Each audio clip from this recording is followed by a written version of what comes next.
Who cut your leg? I fell a lot. You fell when you fell out of the bubbles in the sky, right? Yeah. Yeah.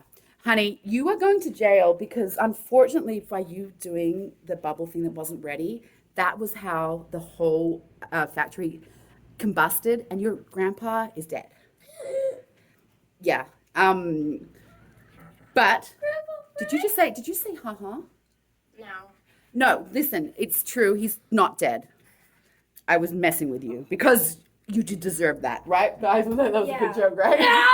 Get that puppy. Get the puppy.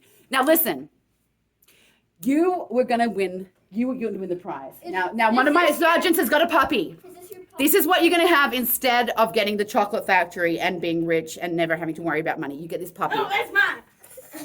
Get Willy Wonka out of Willy here. Wonka. Oh. Give her the puppy. Now the puppy has mange. She has heartworm and blind and deaf.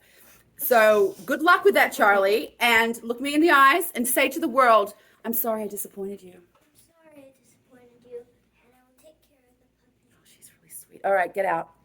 Get out. Now listen.